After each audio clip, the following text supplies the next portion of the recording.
Première année, j'ai fait 550 000 € de chiffre d'affaires. Deuxième année, 1,7 million. Troisième année, 3,1 millions. C'est là où je cote. Et l'année de la cotation, je fais 17,8 millions et j'avais 72 millions de commandes. Et qu'est-ce qui se passe? La fibre optique s'effondre.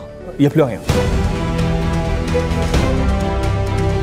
C'est la crise la plus violente qu'un entrepreneur peut vivre. Les 72 millions d'euros sont devenus 800 000 $ en une semaine. On avait 269 salariés, 4 usines, 8 pays, 11 implantations, 0 chiffre d'affaires, 42 millions de dépenses annuelles, 37 millions de dettes. Vous voyez, le mur s'approchait et donc il faut y aller vite là. J'avais presque 500 concurrents, aucun a survécu en fait. J'ai présenté au conseil le plan Utopia et j'ai dit à tout le monde, il y a 105 tâches. Si on rate une, on va au tapis. Il faut faire 105 sur 105. Et tout le monde nous donne les morts. Soit tu le fais sérieusement pour être numéro 1, soit tu le fais pas. Pour être honnête, bonjour et bienvenue dans ce nouvel épisode du podcast Le Déclic. J'espère que vous allez bien. Aujourd'hui, en très bonne compagnie avec Jean-Michel Carême. Comment tu vas?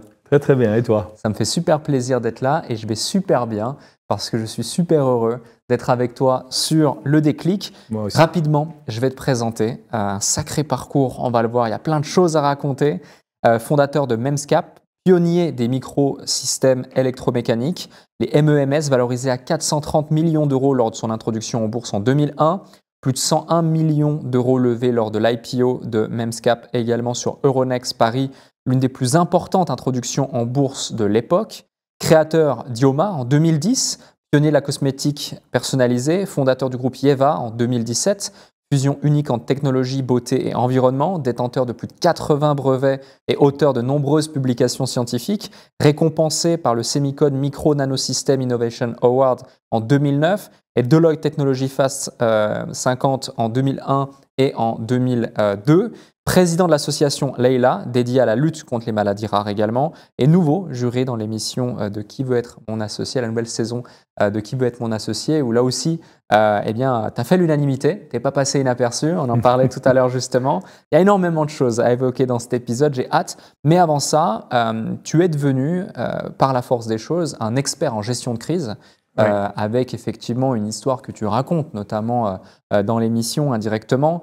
Tu étais au sommet, reconnu, tout semblait fonctionner. Qu'est-ce que tu n'as pas vu venir et comment ça s'est passé? Est-ce que tu peux nous raconter ce passage de ta vie? Oui. En fait, jusqu'à 2001, j'étais un golden boy. Tout ce que je le touchais se transformait en or. En fait, hein. Vraiment, moi, je me définis comme quelqu'un qui est extrêmement chanceux, peut-être parmi les plus chanceux de cette planète. J'ai vécu une guerre, je ne suis pas mort, ce qui est une chance. Je suis né dans une famille aimante, il y a plein de gens qui ne le sont pas. Je suis arrivé en France en 90, je n'avais pas un centime dans ma poche. J'ai été admis dans des grandes écoles, j'ai réussi sans même travailler, j'étais tout le temps parmi les premiers dans les concours, etc. Et tout va très très très très bien. Je rentre dans le CNRS, je suis reconnu, je crée un groupe de recherche et deviens parmi les meilleurs groupes de la planète du domaine. Je sens le moment, les MEMS, donc les microsystèmes, commencent à pétiller, en particulier sur le marché des télécoms, les fibres optiques. J'ai dit c'est le moment de partir, je quitte le labo, je démissionne, je crée Memscap, je suis un super bon chercheur, super bon directeur de recherche, mais je n'ai jamais fait de finance, je sais gérer des contrats. J'avais un élément très fort en sortant du labo, c'est mes relations. Pourquoi? Parce que quand j'étais dans le CNRS, j'étais un peu combattu, parce que j'étais un peu différent, on va dire, et donc je n'avais pas beaucoup de subventions. Du coup, la seule chose qui me restait, c'était de me retourner vers les industriels et couper des contrats avec eux pour ramener des contrats au labo et pouvoir me développer. Et en fait, cette chose-là a fait que j'ai connu beaucoup de monde avant de partir. Donc quand j'ai créé Memscap, je suis sorti, j'ai tout de suite gagné beaucoup de commandes qui m'ont donné de la visibilité. Il fallait que j'apprenne comment on finance une boîte. Je n'ai jamais fait ça. Donc je fais le premier à lever. J'élève 2 millions à 10 millions de valo en 98. Hein. Pour donner un peu de référence, en 98, la France, en capital risque, était derrière Israël. Donc c'est dire, hein, c'était vraiment au début. Donc, quand j'ai levé 2 millions sur une valo de 10 alors que j'avais des slides, c'était vraiment très impressionnant. Après, même pas une année après, je lève 11 millions sur une capi de 45, donc ça a explosé. Et même pas une année après, 8 mois, je cote la boîte en bourse en levant 101 millions d'euros, plus 16 millions en green shoe, sur une valeur de 430, et je délivre. Pourquoi je dis je délivre? Parce que première année, je fais 550 000 euros de chiffre d'affaires. Deuxième année, 1,7 million. Troisième année, 3,1 millions. C'est là où je cote. Et l'année de la cotation, je fais 17,8 millions. Donc ça a vraiment explosé. Et je devais faire 40 millions en 2002. Et j'avais 72 millions de commandes dans la poche. Donc, c'était finger in the nose. Et qu'est-ce qui se passe? La fibre optique s'effondre. S'effondre, ça veut dire c'est la crise la plus violente qu'un entrepreneur peut vivre. Les 72 millions d'euros sont devenus 800 000 $ en une semaine. Il y a une semaine, j'avais dit au marché, les 42 millions, OK. Et en une semaine, je leur dis, chaque centime, chaque euro, je me rappelle cette phrase, je leur ai dit, chaque euro est un bonus. Il n'y a plus rien. Des usines vides, j'avais, pour donner un peu d'ordre d'idée, j'avais 269 salariés, 4 usines, on brûlait 3 millions de cash par mois, enfin c'était violent, très très violent, alors que Memscap était rentable il y a quelques mois. Et en fait, on paie, et si vous regardez par exemple le prospectus de l'introduction en bourse de Memscap, j'avais presque 500 concurrents, aucun a survécu en fait. On a même payé, je pense, notre agressivité. Ça veut dire que nous, on lève cet argent, pourquoi? On a levé 101 millions. Dans les 101 millions, vous aviez 10 millions de ventes. Les actionnaires historiques ont vendu, dont moi en fait. Il y avait 10 millions de coûts de l'intro, à peu près. Mais j'avais aussi 11 millions en boîte. Donc, je sors de l'intro, j'ai 92 millions d'euros. Mais l'objectif, c'était de construire une usine pour pouvoir livrer sur les commandes que j'ai. Alors, il m'arrive quelque chose qui est très marrant à cette époque-là. Peu de gens le savent.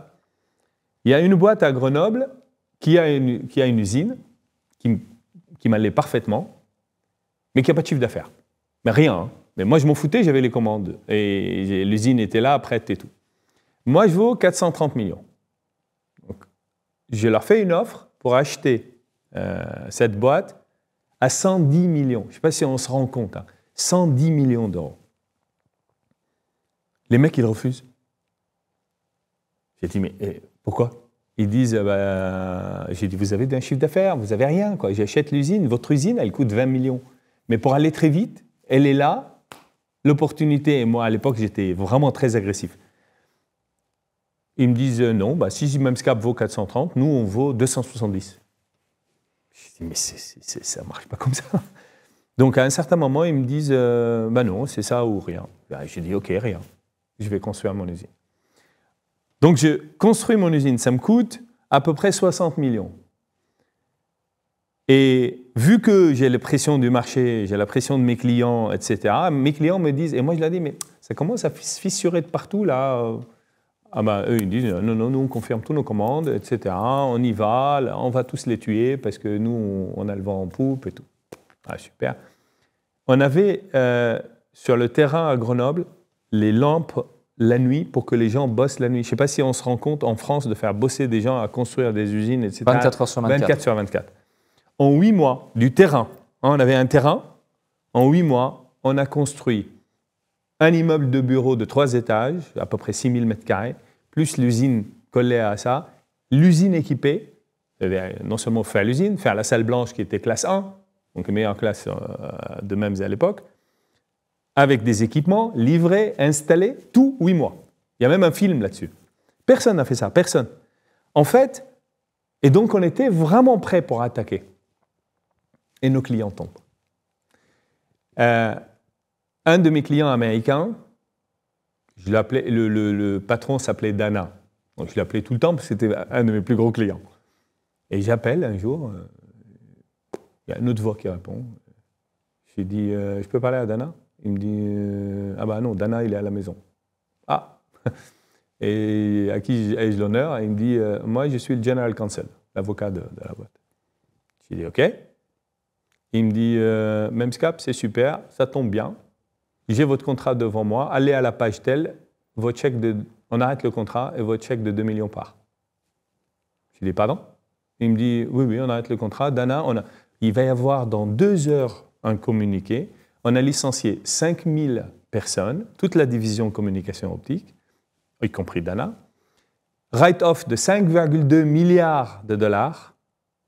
Et donc, votre contrat, il y avait une petite clause de liability s'ils sortent. Bah, le chèque est parti. Bonne chance. J'ai raccroché, donc déjà le 3/4 de mon livre a été vidé. Et ça continuait, de partout. Donc, en fait, si on revient à l'histoire, ces gens-là qui ne m'ont pas vendu leur usine, et je leur ai dit, ils m'ont dit que je vais le regretter parce qu'ils vont m'acheter dans 6 mois. Et moi, je leur ai dit, vous allez couler. Ils ont coulé. Ce qui arrive à la majorité des gens qui me concurrencent. Derrière ça, moi, par contre, j'ai mis beaucoup d'argent dans cette usine. Et elle se vide. Si j'avais été mauvais avec mes équipes, on aurait fait une usine comme celle-là entre 2 et 3 ans. Pas 8 mois, 2 et 3 ans. Donc, j'aurais été à peu près au tiers quand le contrat avec l'Américain est tombé. Quand le marché s'écroule. Donc, au tiers, j'aurais dépensé peut-être 15 millions ou 20. Ben, j'aurais quand même gardé 70 millions. Avec 70 millions à l'époque, j'aurais pu acheter plein de boîtes et en fait, on n'aurait rien senti. On a payé vraiment notre agressivité, notre engagement sur des objectifs qu'on a fixés et le prix d'une parole. Moi, je suis quelqu'un, et d'ailleurs, les gens d'Angvema l'ont vu, quand je dis quelque chose, c'est fini. Il y a le cas de Marie, Maison M, elle n'a pas son agent, tout le monde dit non, et elle se tourne à la fin vers moi, elle me dit est-ce que vous acceptez d'être mon mentor? Donc moi, j'ai réfléchi et je trouve que cette fille, elle a tout retourné dans l'émission. Et je lui dis OK. Mais moi, je sais que quand je dis OK, c'est fini. Et je vais m'occuper d'elle. Et c'est ce qui s'est passé, et depuis, je m'occupe d'elle, en fait. Moi, en fait, et pour moi, c'était l'introduction en bourse. J'avais ramené plein d'investisseurs, je ne sais pas si on se rend compte, pour lever 101 millions plus les 16 millions de Greenshoe. C'est la deuxième plus grosse introduction du nouveau marché, après celle de Fimatex. Fimatex, c'est la Société Générale, pour vous donner un ordre d'idée. Et ça a été fait en 2001, c'est-à-dire en 2001, il y a eu l'intro d'Orange, Alstom, Memscap, et puis ça s'est fermé pendant 2 ans. C'est fini, plus personne ne rentrait en bourse, tellement le marché était dur. Moi, à l'époque de l'intro, j'ai rencontré 193 investisseurs. C'était le DAF qui voyageait avec moi. Il rêvait de moi la nuit, tellement je répétais la même phrase, les mêmes choses. À la fin, il était capable de faire toute la présentation sans comprendre un mot à ce que je dis, tellement c'était ça. Donc, pour moi, ces gens-là sont montés sur mon bateau, ils m'ont fait confiance, donc je devais leur faire gagner de l'argent, donc je délivrais comme un fou, et je travaillais comme un fou pour délivrer et tenir parole. Et ça s'avère être mon talon d'Achille, en fait. C'est ce qui m'est... Et du coup, un mec qui, jusqu'à maintenant, tout ce qu'il touche devient de l'or, qui n'a jamais eu de difficulté, jamais. Eh bien, ce n'est pas une petite vague qui arrive, c'est le plus gros tsunami qu'a connu la tech. Et on n'était pas prêts, nous, pour la crise. Donc, tout le monde disait, tapis, Memscap va au tapis. Et en fait, tout le monde s'est trompé, parce que ça, après avoir été la plus belle intro, elle est devenue la plus belle recovery de l'histoire de la bourse parisienne. On en parlera justement, mais à ce moment-là, quand tout s'écroule finalement et que tu prends ce gros tsunami de l'histoire en pleine face et qu'en plus, c'est la première fois justement que tu subis un tel choc, qu'est-ce qui se passe dans ta tête? En fait, je vais te raconter des choses assez sympathiques. Peu de gens savent. Ça ne suffisait pas, en fait. C'est comme si tout cet enfer ne suffisait pas. J'avais un DAF qui a fait avec moi l'intro et tout, donc il était proche. Ben, jeudi, il dit je vais voir INY. Ernst & Young était nos auditeurs à Lyon, jeudi soir, donc jeudi après-midi. Il part. Vendredi, il ne vient pas. Là, on est vraiment les annulations de partout, etc. Il ne vient pas, la DRH vient me voir, elle me dit t'as vu le DAF? Je lui dis bah non. Elle me dit bah c'est quand même bizarre, il est pas venu. Je lui dis ah, écoute, c'est un DAF. Hein. Tu veux pas qu'il pointe aussi? Enfin, chez nous, personne ne pointe. Donc elle me dit oui, mais c'est pas ses habitudes. Je dis oh, c'est vendredi, il a prolongé le week-end, enfin, laisse-le tranquille, quoi. Elle me dit non, je la sens pas. Je dis moi je la sens. Laisse-le tranquille. Lundi, il ne vient pas. Mardi, il ne vient pas. Et là, elle me dit genre, il y a un problème, il ne répond pas au téléphone, sa famille commence à s'inquiéter. J'ai dit même sa famille. Elle me dit ah oui, quand même. Donc à ce moment-là, je demande aux flics même de survoler l'autoroute en hélico de Grenoble jusqu'à Lyon, faire tous les airs en hélico. On s'est dit peut-être qu'il a eu un accident, etc. Donc j'étais vraiment très très inquiet. Donc il survole rien. 3 mois, il n'est pas venu. On a mis des recherches partout. À la fin, je l'ai licencié pour abandon de poste. En fait, il a craqué.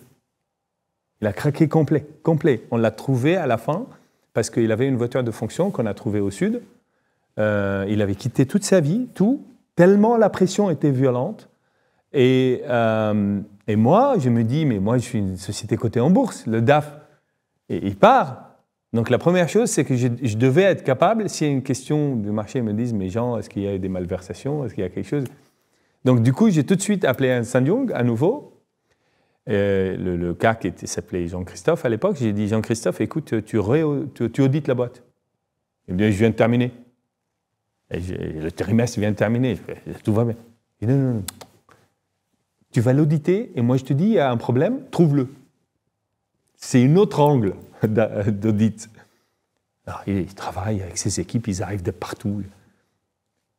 Il arrive 11 jours, 18 jours, il me dit, il n'y a rien. Il n'y a rien comme problème. Donc j'étais sûr qu'il n'y avait pas de problème, etc. Et c'était purement et simplement un crash que le DAF a subi, un burn-out total et craquage. Donc je me retrouve à vouloir recruter un DAF en même temps. Des contrats ce qui tombe de partout. Et moi, je me dis... Alors, il y a pas mal de choses très intéressantes.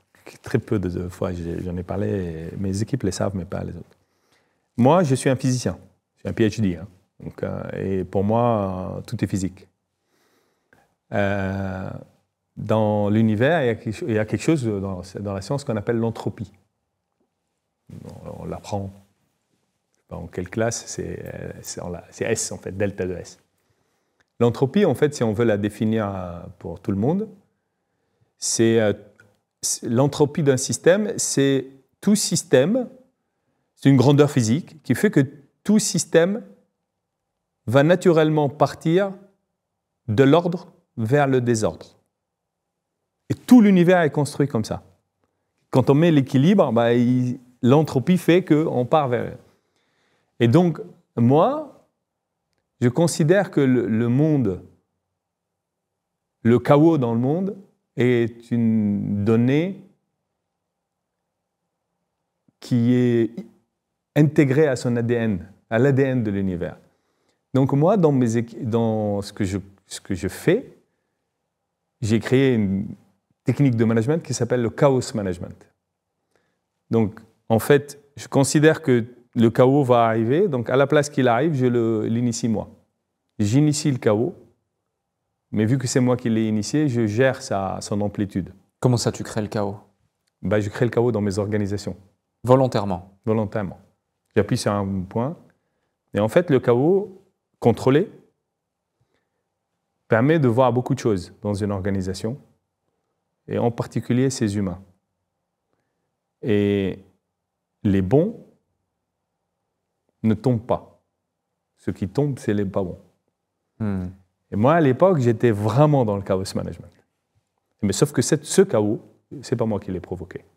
Et il était donc à des multiples de violence. Et donc, quand je suis dans un mode de chaos, je n'ai pas peur. C'est quelque chose qui est très intéressant. D'ailleurs, il y a une journaliste qui a écrit tout un truc sur moi qui dit que il est sur le site de Yeva Group et il dit quelque chose que quand on est né dans le chaos, bah, en fait, peut-être que c'est là où on apprend à construire. En fait, la boîte était dans une situation de très, très grosse difficulté. Tout tombe. Et moi, j'ai dit à mon conseil, c'est simple, on a une techno qui est les MEMS. Avec cette techno, on a fait des composants pour la fibre optique. La fibre optique ne se relèvera pas avant 5 ans. Minimum. Tout le board dit non. Lee Goldman Sachs, c'est 3 mois, l'autre c'est 6, c'est une affaire cyclique maintenant. Bon, bah, on a le cash pour tenir, on ne bouge pas. Et moi j'ai dit ah non, si vous ne bougez pas, on meurt. On doit bouger, on doit aller acheter des boîtes. Mais moi, je suis honnête. Si on prend mon cursus, ça c'est le trait qui est tout le temps continu. Donc j'avais dit au marché que tout dollar est un bonus. J'ai plus de commandes. Donc le marché, ma valo qui était à 400, 200, etc., est tombé à 40 millions. Divisé par 10. Divisé par 10. En combien de temps? Presque de mémoire, 1 année et demie, quelque chose comme ça. Mais en fait, c'est simple, hein. Nortel, par exemple, si on prend la fibre optique, Nortel, c'est le plus haut. C'est le client qui vend aux France Télécom et les service providers. Après, il y a Nortel, à l'époque, hein, ces boîtes-là n'existent plus. En dessous, il y avait JDS Uniphase, qui s'appelle aujourd'hui Oclao, qui aussi n'existe plus. Et en dessous, il y avait Memscap. Et en dessous, il y a des gens qui font des wafers, etc. Machin. Donc, en plein milieu de mon roadshow, Nortel fait un profit warning, dit mon chiffre d'affaires est divisé par 2. Moi, j'ai levé de l'argent, hein, sortez de Londres. Sa valo, en une journée, perd 50%. Donc moi, quand j'étais dans on va dire, le roadshow, en tout et pour tout, j'ai eu 2 semaines. Sur les 2 semaines de roadshow, le Nasdaq a perdu 27 points. 27%. Ce n'est pas une crise, en fait. Je ne sais pas c'est quoi. Et pourtant, je sors. L'histoire de l'IPO en soi, c'est quelque chose d'incroyable. Donc, mais entre-temps, tous mes comparables, rien que sur ces 27 jours, le plus petit d'entre eux a perdu la moitié. Le plus petit. Donc, et ça a continué derrière. Et donc, tout le monde a continué. Et il faut savoir que c'est à l'époque, si on prend en 2003, France Télécom fait une émission de droits, 48% de décote sur le marché. Pour pouvoir, France Télécom, qui a l'État derrière elle, pour pouvoir lever de l'argent. Donc, une valo détruite. Bon, donc la valo descend. Donc moi, je ne peux plus acheter des boîtes qui font 100 millions, par exemple, de chiffres. Je ne peux acheter que des boîtes petites. Mais j'ai dit, bon, c'est pas grave. Si on veut faire un produit avec les mêmes, ça prend 3 ans. Nous, on a utilisé cette techno pour faire des composants pour la fibre optique. Mais cette techno, elle est utile pour l'avionique, elle est utile pour le médical, pour l'automobile, pour tout. Il y a plein de produits dans tous les sens. Donc allons-y, allons acheter des boîtes qui utilisent cette techno, qui est la nôtre, qu'on la maîtrise, vers d'autres marchés. OK, on ne peut plus acheter des boîtes qui font 100 millions, mais on peut acheter des boîtes qui ont passé la phase de développement, parce que la phase la plus longue dans les MEMS, c'est le développement qui prend 3 à 4 ans. Donc j'ai acheté des boîtes qui faisaient 1-2 millions d'euros de chiffre, mais ils avaient passé cette phase-là. Et je me suis dit, c'est à partir de là que je vais les développer. Donc quand j'ai dit à mon conseil, il faut qu'on aille acheter des boîtes, parce qu'on ne peut pas le développer nous-mêmes, la techno, sinon 4 ans, la bourse ne va pas attendre Memscap à faire du chiffre pendant 4 ans, faire 0, c'est pas possible. Donc, et d'ailleurs on coule sur la route. Donc du coup, il fallait aller plus vite. Et le plus vite, c'est les acquisitions. Et tout mon board me dit, mais Jean, putain, mais il y a le chaos déjà. Tu veux encore du chaos? Mais ça ne te suffit pas tout ce que tu as. Et j'ai dit, mais écoutez, c'est très simple. Et ça, je l'ai appris dans la guerre. c'est dans ces moments-là qu'il faut attaquer. D'ailleurs, si vous regardez tout mon cursus, j'ai acheté l'atelier du sourcil quand plein Covid. Toutes les boutiques étaient fermées. Mes investisseurs me disaient, mais t'es fou, c'est des boutiques fermées. Comment tu vas acheter des boutiques fermées? J'ai dit, bah, ok, c'est le Covid. Donc s'ils restent fermés, ça veut dire on va tous mourir. Bon, bah, c'est pas grave. Et si ils ouvrent, bah, là, les conditions sont beaucoup mieux. Donc moi, à l'époque, mon conseil s'oppose à mes acquisitions. Mais vu que j'étais une star, je venais de rentrer en bourse, machin, enfin, j'avais trois articles par jour dans les magazines, etc. Personne, donc je leur ai dit, écoutez, c'est très simple, hein, soit on fait ma stratégie, soit faites-la à vous. Moi, trouvez un autre PDG, quoi. C'est pas possible. Moi, je vous dis, si on ne bouge pas, on est mort. Et donc, il y avait quelques membres du conseil qui ont vraiment compris le truc, et ils ont dit, ok, on y va, mais ils m'ont dit, genre, lentement. Et moi, lentement, rien du tout. J'ai acheté tout de suite une boîte en Norvège pour 10 millions, j'ai acheté une autre aux États-Unis pour 10 millions. La première, c'était en cash, la deuxième, c'est en papier, en titre. Cette boîte que j'ai achetée aux États-Unis en titre pour 10 millions, GDS Uniphase l'avait achetée en juin 2000 pour 700 millions. Et moi, je viens l'acheter en octobre 2002, même pas 2 ans, pour 10 millions en papier, en titre même scale. Et donc, je fais 2 acquisitions très rapides. Et je dis, bon, là, j'ai 2 petits moteurs de croissance nouveaux, vraiment petits, parce que c'est des boîtes qui faisaient 2 millions et 2 millions.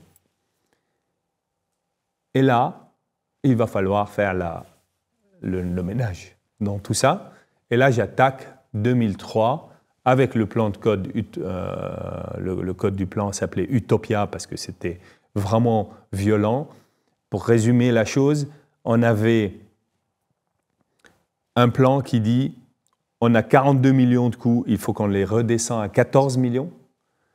On fait 0 chiffre d'affaires maintenant, donc il va falloir faire la moitié de 14, donc 7, au moins qu'on fasse. Bon. Et il faut lever de l'argent parce qu'on a 10 millions, donc il nous suffit 3 mois. On dépensait 42 millions sur une année, en fait. Et donc, il faut au moins lever 15 millions pour passer l'année. Et j'ai écrit le plan, il y avait 105 tâches. Et j'ai dit qu'une tâche, ça peut prendre une semaine, comme ça peut prendre un mois, comme ça peut prendre... Il n'y a aucune tâche qui était en dessous d'une semaine, en fait. Ce n'est pas faire une présentation, ce n'est pas une tâche, ça. Et bien, en fait, les 105 tâches, quand je les présentais, c'était le 9 janvier 2003 que j'ai présenté au Conseil le plan Utopia. Et j'ai dit à tout le monde, une de mes board members, très intelligente, Valérie, elle me dit, Jean, quel est le ratio de succès qu'on doit avoir dans le plan pour que ça passe? J'ai dit, Valérie, il y a 105 tâches. Si on rate une, on va au tapis. Il faut faire 105 sur 105. Et là, le board, ils disent, waouh, ça va être trop dur. Et tout le monde nous donne les morts, mais nous, on a tout fait. Tout. Ça a duré de 2002 à 2007. On avait 269 salariés, 4 usines, 8 pays, 11 implantations, 0 chiffre d'affaires, 42 millions de dépenses annuelles, 37 millions de dettes. C'est tellement marquant. Vous vous rendez compte comment je vous balance les choses? C'est imprimé dans mon cerveau, en fait. Tellement, c'est comme le massacre que j'ai vécu quand j'étais gamin. C'est tellement cuit dans la chair qu'on n'oublie jamais, en fait. Et en fait, je disais à tout le monde, j'ai commencé très vite, j'ai nettoyé les États-Unis, j'ai nettoyé la Norvège, les 2 pays que j'ai achetés, et je leur ai dit, bon, maintenant vous êtes rentable en tant qu'unité, vous êtes en charge de la croissance, de construire l'histoire, regardez pas le web, regardez pas Internet, parce que ce que vous allez voir ailleurs, ça va vous faire peur. Focalisez-vous sur votre business, parce que le reste, je vais être obligé de réduire tout. Et en fait, c'est ce qu'on a fait, ça a duré 7 ans, on a désendetté la boîte, on a fait des levées dans tous les sens, On a inventé des choses comme le build-up à la Caram. J'ai acheté des boîtes pour leur cash, en fait. Plein de choses. Et c'est là où j'ai tout appris. En 2007, la boîte était désendettée, retour à la rentabilité, etc. Et on est sorti. Et c'était la première recovery. 2009 revient, crise financière. Ça, dans le monde. Mais là, on était vraiment bon. Ça veut dire que dans la première partie, on perdait à peu près 20-25 millions par an. Là, on perdait 1 million. Donc ça allait. 1 million, moi, j'ai levé 2-3 millions comme ça, en un week-end, en fait. Et ça reste comme ça jusqu'en 2013. À partir de 2013, je fais ma dernière levée. Je dis à mon DAF actuel, Yann, en fait, quand on est coté en bourse, il y a quelque chose que les gens doivent savoir, c'est que quand on est coté en bourse, on ne peut pas aller lever de l'argent, sauf pour les biotech, que si on prouve à l'AMF qu'on a 1 million qu'on a du cash pour une année entière. Si on n'arrive pas à prouver que notre business plan, avec le cash qu'on a, nous permet de vivre une année, l'AMF ne vous donne pas de visa. Sauf si vous êtes un biotech, et biotech, vous dites, par contre, vous donnez l'horizon. Nous, on devait le faire. Et moi, je savais qu'il y avait une boîte qui avait coulé parce qu'elle n'a pas pu faire lever de l'argent parce qu'ils n'avaient pas respecté ça. Ils n'ont pas eu le visa.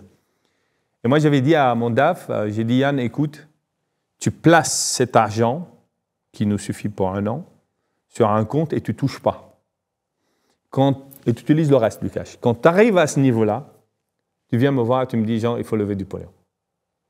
Et il rentre me voir en 2013, et il me dit, jeudi. Et il me dit, lundi, je touche. J'ai dit, OK, c'est le moment. Et je balance une opération vendredi. J'avais le cash chez moi mardi. Et je me rappelle, en 2013, j'ai regroupé toute mon équipe et j'ai dit, écoutez-moi, j'en ai ras-le-bol de faire le mendiant. J'ai levé tellement d'argent, mais c'est peut-être 200, 250 millions, je ne sais pas combien. Là, c'est bon, quoi. Soit Memscap va gagner de l'argent, soit je vous assure, la fois prochaine, je la laisse partir au tapis. C'est fini. Et à partir de ce moment-là, mes équipes ont commencé à quitter des business qui étaient bons pour la croissance, mauvais pour la rentabilité. Et tout le monde focalisait sur la rentabilité. Et à partir de 2013, Memscap est devenu EBITDA positif. Et à partir de 2021, une belle machine de rentabilité. Ce leadership naturel que tu as et cette locomotive que tu représentes pour le business, malgré toutes les intempéries, les tsunamis, les tempêtes, tout ce qu'on veut, tu l'as toujours eu, dès le jour 1 notamment de ce qui est arrivé, où finalement tu l'as construit, tu l'as fait par dépit, parce que tu n'avais pas le choix pour survivre finalement au travers de tout ça. Bon, moi, je suis un enfant de la guerre. Donc, un enfant de la guerre, il est difficile à le tuer, en fait, d'ordre général. Soit il est mort, soit il n'est pas mort. S'il n'est pas mort, c'est que ça a été très difficile de le tuer. Donc j'ai ça. Moi, j'ai une énergie de combat qui est énorme. Si on veut me définir, je suis un vrai combattant. Ça, c'est la première chose. Deuxièmement, je suis un basketteur de haut niveau.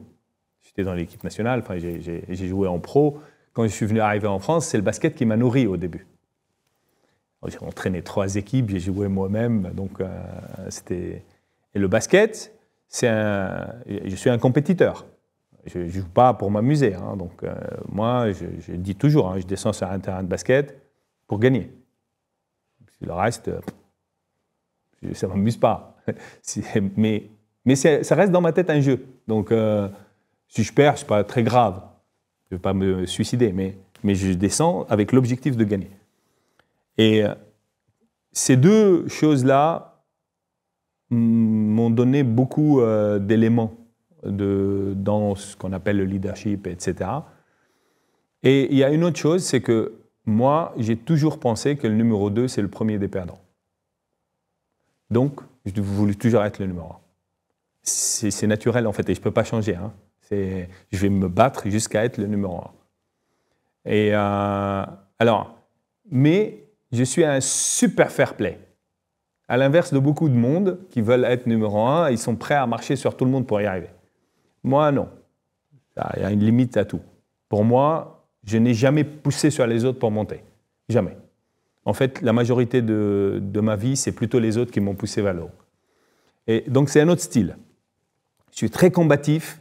C'est très difficile à me battre. Vraiment très difficile parce que de plus en plus, puis je suis avide d'apprentissage. Ça veut dire que moi, si on veut me tuer, il faut que j'arrête d'apprendre. Là, je m'ennuie, je deviens fou, en fait. Et c'est pour cela que je lis beaucoup. Moi, je lis 4 livres par semaine, quoi. Je lis énormément. Et j'apprends avec tout ce que je fais. Quand même je perds des choses, j'apprends, je dis OK, la fois prochaine, je dis toujours, par exemple, à mes équipes, faites une erreur par jour, mais jamais la même. Donc ça, c'est très important. On peut faire des erreurs, tout le monde doit faire des erreurs, mais il faut que chaque erreur, on apprend pour ne pas la répéter. On peut faire d'autres erreurs, mais celle-ci, il ne faut plus jamais la faire. Et en fait, tout ça fait que... en fait, j'ai toujours été dans des postes de direction. J'ai créé le groupe de recherche quand j'étais dans le CNRS et je l'ai leadé. Après, j'ai créé ma boîte. Quand j'ai recruté au début, il faisait deux fois mon âge. Hein. Moi, j'ai commencé, j'étais PDG d'une société, j'avais 27 ans, Memscap. À 31 ans, j'étais coté en bourse. Et depuis, et à partir de là, mais dans tout ce que j'ai fait dans ma vie, j'ai ce truc-là où je veux être... cette ligne de conduite. L'excellence, toujours. Par exemple, je fais du basket, il faut que j'aille en division 1. Je ne joue pas en bas. Je fais mes études, il ne faut pas faire ingénieur, il faut faire docteur, il faut avoir les meilleures mentions, il faut diriger des thèses. Tout de suite, direct, tout ce que j'ai fait, même dans des autres associations, etc., je cherche toujours à donner au maximum pour exploiter le maximum, en fait. Mais en même temps, je suis quelqu'un je suis un soldat du bien. C'est-à-dire, j'ai pas trop envie de... Moi, je fais jamais de mal. Jamais. Vous allez voir dans l'émission, j'ai attaqué jamais. Jamais. Mais quand on m'attaque, je deviens un lion. Donc ça, c'est aussi l'autre truc. Il ne faut pas me chercher. Et justement, tu dis que tu es un combattant, tu lâches rien, et on le ressent, on le voit, et la preuve en est avec Memscap.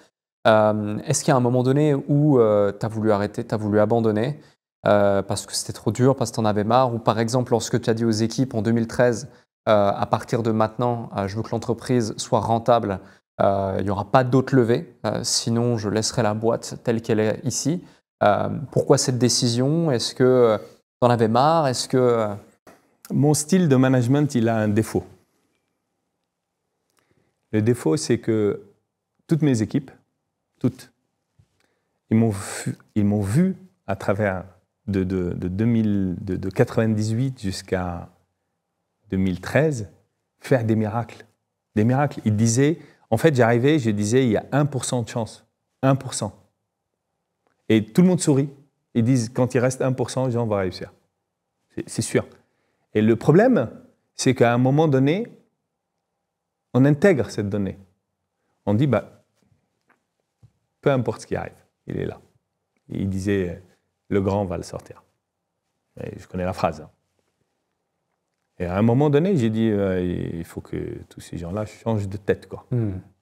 Non, ce n'est pas ma boîte, c'est votre boîte. Vous êtes tous d'ailleurs associés, etc. Donc, tout le monde se bat et on apprend à être rentable. Ce n'est pas si compliqué que ça. On fait le nécessaire pour l'être. Une boîte doit gagner de l'argent. Aujourd'hui, il y a eu des échanges de chiffre d'affaires. Je n'ai rien à foutre du chiffre d'affaires. Rien. Chiffre d'affaires, ça veut dire quoi? Ça veut dire travail.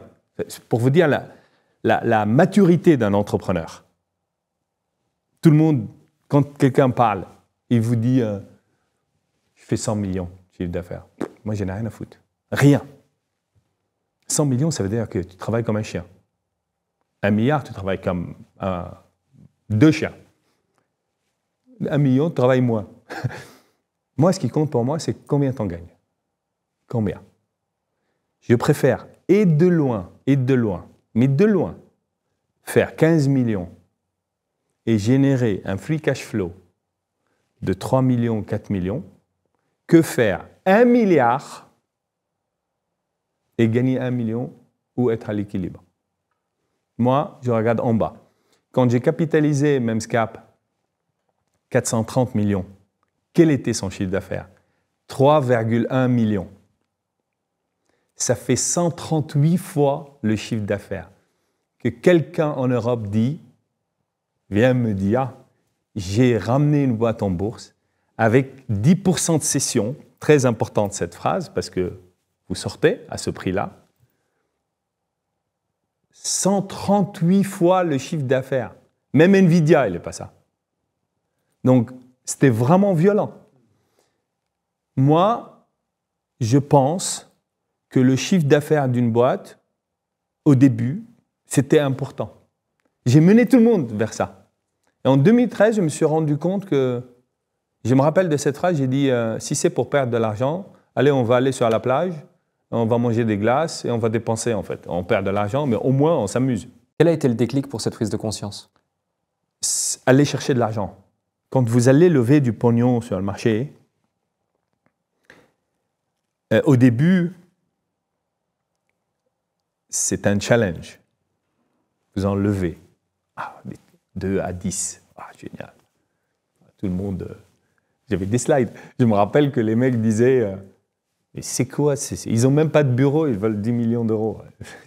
Ça veut dire quoi, là? Après, vous levez 11 millions. Quand j'ai levé 11 millions pour 45 millions, j'avais 25 millions de term sheets sur la table. Après, quand j'ai levé 101 millions, j'avais mon livre, il était quasiment à 200 millions de levée. Donc, c'était stimulant.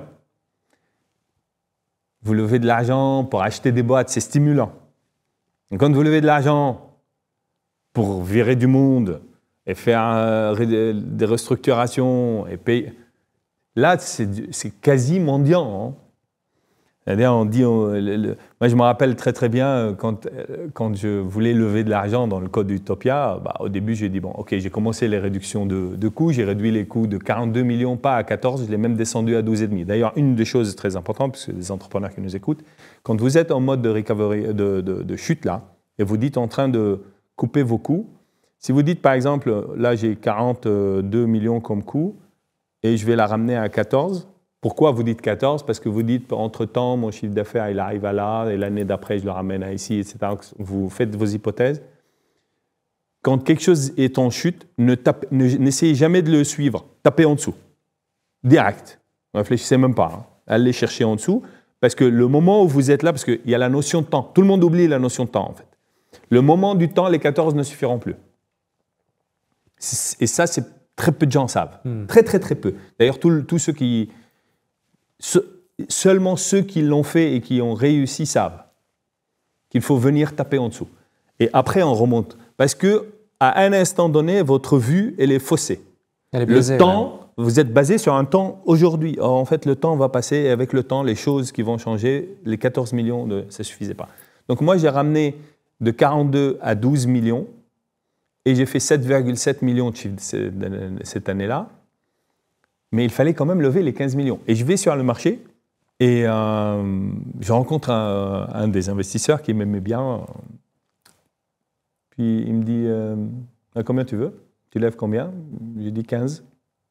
Il me dit tu vas faire quoi avec? Et moi, je suis très sincère en fait. Ça, c'est une de mes caractéristiques. Quoi. J'ai dit tu fais ça avec. Je vais payer des gens pour qu'ils partent à la maison.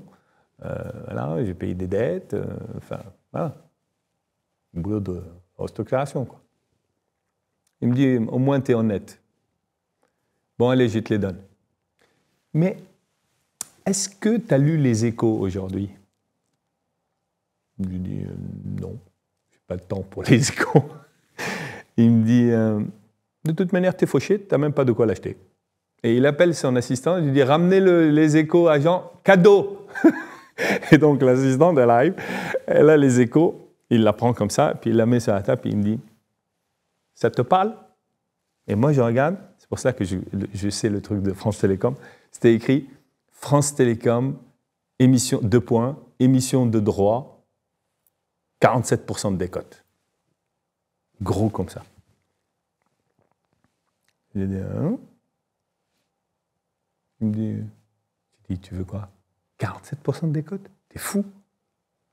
Il me dit, t'es France Télécom peut-être? T'as l'État derrière toi? J'ai dit non. Il me dit, donc je suis gentil. Je te traite comme France Télécom. Et tu vas avoir l'argent, tu ne vas pas perdre du temps, tu vas restructurer ta boîte vite et tu t'en sors. J'ai dit, mais 47%, mais je massacre mes actionnaires. Il me dit, écoute-moi bien. Il faut que tu apprennes que le temps, c'est de l'argent. Donc là, si tu me dis oui, c'est 47. Demain, 48. Après-demain, 49. 1 point par jour. Réfléchis vite. Et je dis, mais jamais de ta vie. Il me dit, je t'attends dans 3 jours. Mais ça sera à 50. Hein? Allez, reviens à Grenoble. Et moi, je pars et je dis, mais c'est pas possible. Il va massacrer ma boîte. Donc, je reviens et c'est au bureau, mais c'est peut-être grâce à lui parce qu'il m'a cogné. Je lui ai dit, mais c'est pas que moi qui ai mal. Tout le marché de l'optique est mal. Mais sauf que moi, je suis coté. Donc, j'ai une action liquide. Et les autres, ils sont capital risque. Et en général, quand la situation est comme ça, tous les venture capital ont write-offé leur ligne. Parce que c'est fini. C'est fini. Il n'y a plus de sortie, il n'y a plus rien. Donc, ça vaut 0. Donc, si je trouve des boîtes qui n'ont pas de business, parce qu'ils sont dans l'optique, c'est mort, mais qui ont par exemple 2 millions, eh ben, la valeur de cette boîte dans les livres des investisseurs, c'est 0. Parce qu'ils l'ont write-offé. Donc, je peux aller couper un deal, pas avec le CEO, avec les investisseurs, en leur disant, écoutez, c'est très simple, j'achète votre boîte pour le cash. Donc, combien il y en a? 2 millions? Ben, je vais vous donner 2 millions de titres Memscap. Pas de lock-up, vous pouvez les vendre sur le marché. Donc, votre 0 est devenu 2 millions. Vous les vendez. Moi, après, je vais vider tout. Hein. Je vais prendre que le cash. Hein. S'il y a de l'IP, je le prends, mais de manière, les 2 millions, c'est ça qui compte. Ça vous va? Et en général, tout le monde dit oui. Et je dis, mais par contre, si je fais ça, il n'y a que vous qui mangez. Donc, il faut qu'on partage un peu les plats sur la table. Donc, on ne va pas faire ça sur le prix de l'action de Memscap d'aujourd'hui, on va le faire avec un premium de 20%. Et moi, j'arrivais, j'annonçais au marché, build-up sur un premium de l'action Memscap. Oh, immédiatement, le cours, il faisait plus 20, immédiatement.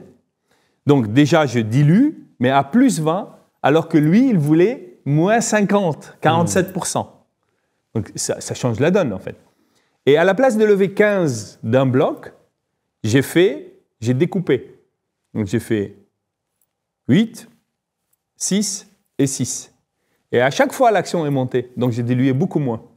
Mais j'en ai fait beaucoup. Du coup, on m'appelait sur le marché le champion du monde des augmentations de capital. Ça me saoulait à l'époque. Alors que moi, je le faisais pour eux. Et je disais, mais je peux faire comme ça une augmentation de 20 millions, mais ça va raser tout le monde. Alors que là, je vous sauve les dilutions, mais moi aussi, ça me sauve les dilutions. Donc. Et en fait, ça a été très dur, très très dur. Aller lever de l'argent, encore et encore et encore. Et quand vous levez de l'argent, vous faites... Après, une fois que j'ai terminé avec les build-up, j'ai attaqué tout ce qui est des augmentations de capital sur le marché pur et dur.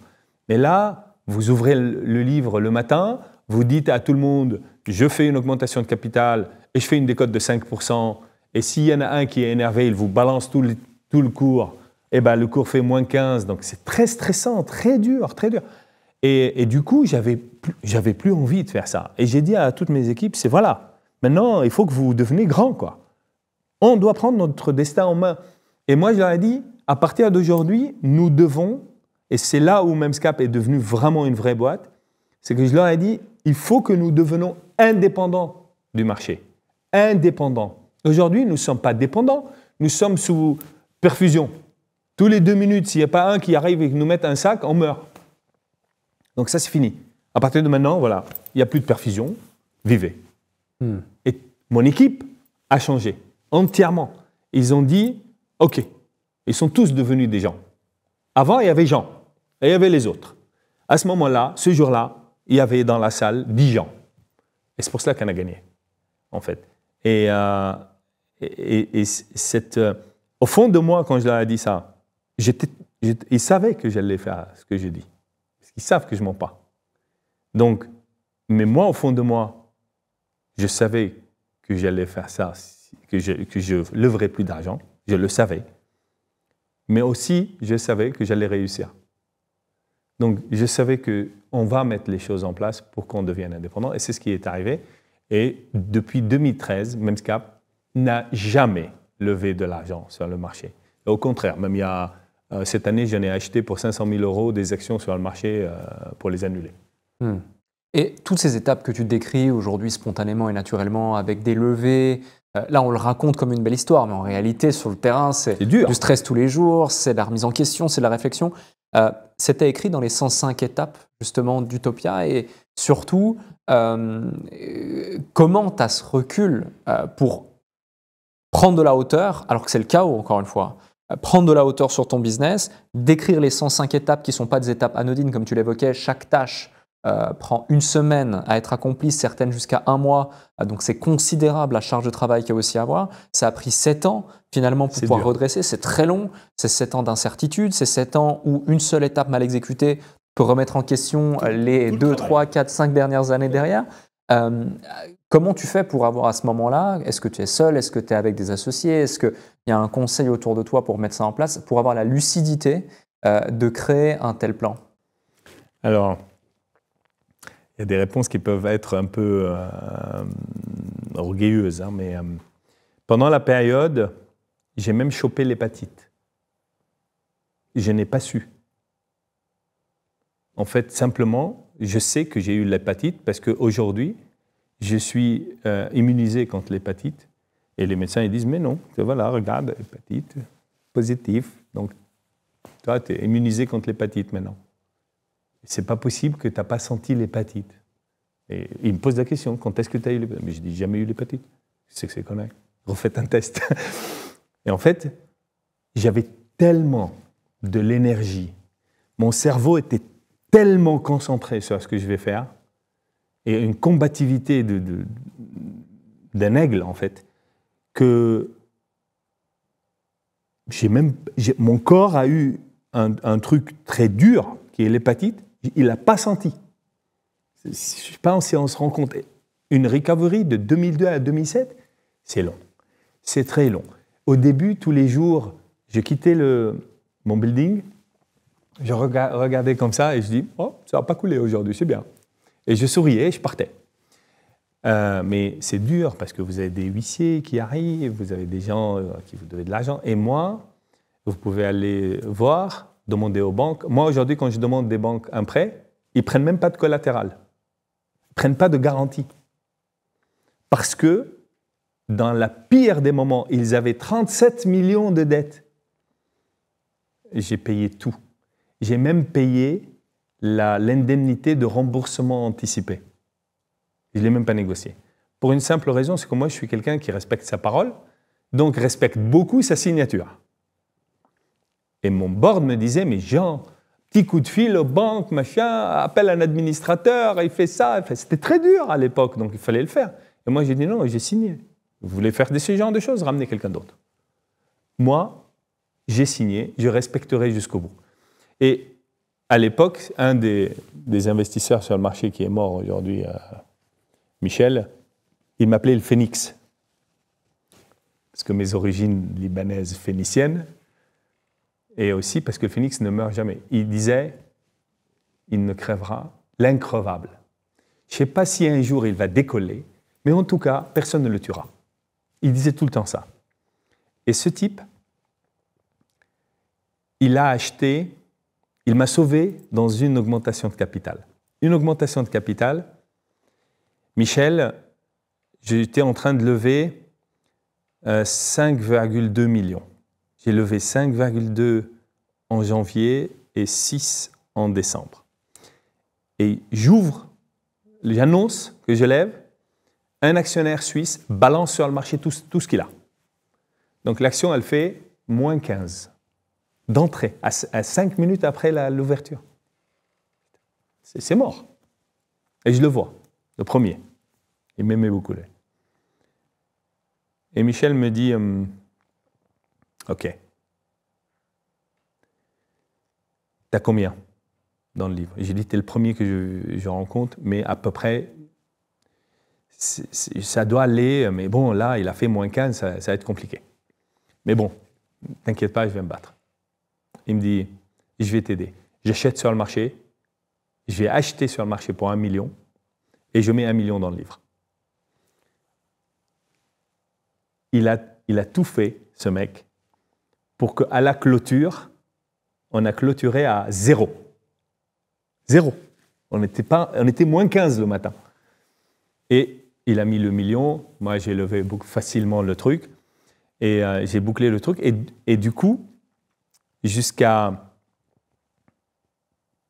il a gardé dans la boîte 2,5% qu'il a. Et ce qui est dommage, c'est qu'il a beaucoup... Il m'appelait les Phoenix, et un jour il m'a appelé, l'action a commencé à monter, et il m'a dit, Jean, tu as mérité ton nouveau titre. Et j'ai dit, c'est quoi? Il m'a dit, maintenant tu es l'aigle. Et il est mort, et il n'a pas vu, en fait. L'action est montée de 1 à 9 en une année, en fin 2023.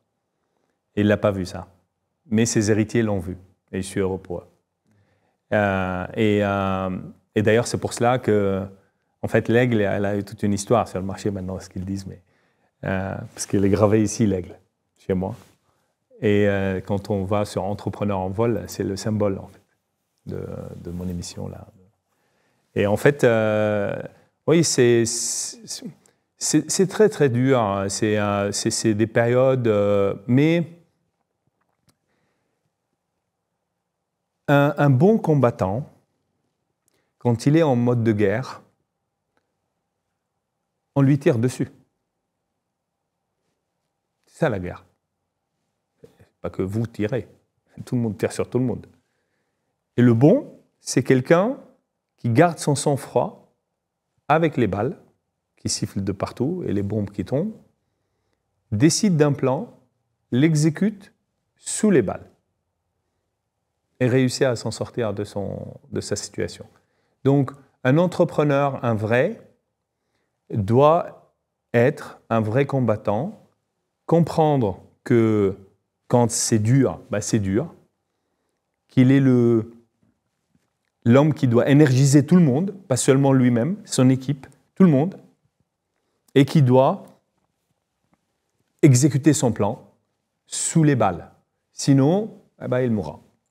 Quel conseil tu donnerais à un entrepreneur qui vit une crise en ce moment, quel que soit son chiffre d'affaires, quelles que soient ses conditions, quelle que soit son industrie? Tu as évoqué tout à l'heure 3 points clés. En l'occurrence, tu as parlé de couper les coûts, tu as parlé d'augmenter le chiffre d'affaires, tu as parlé de lever également, qui étaient 3 des leviers que tu as utilisés.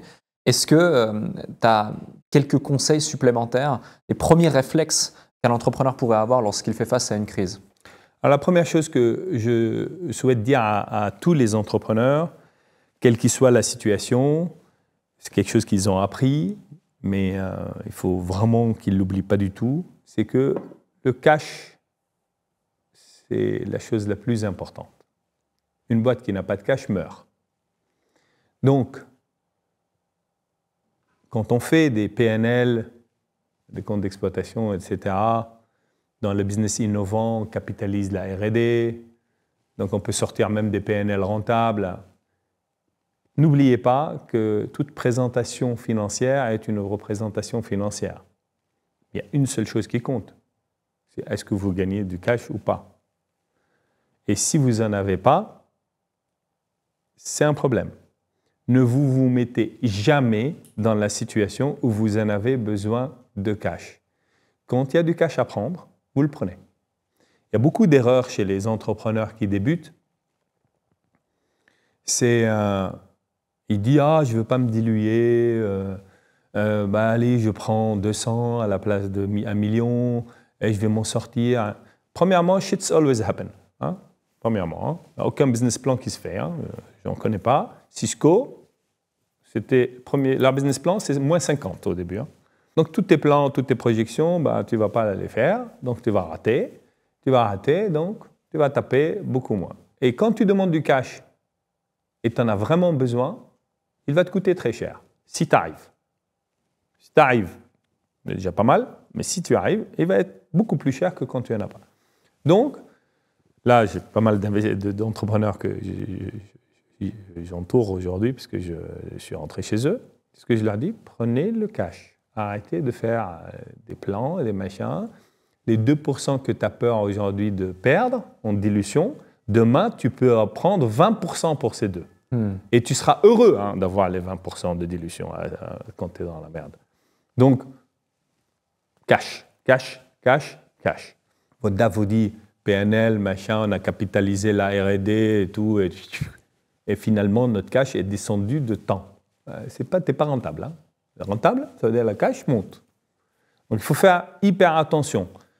Le cash, c'est la chose la plus importante. La deuxième chose, c'est que, donc prenez-le, et aussi, il faut comprendre que plein de gens pensent, beaucoup d'entrepreneurs pensent qu'une fois qu'ils sont en dessous de 51%, ah ben, ils ont perdu la majorité.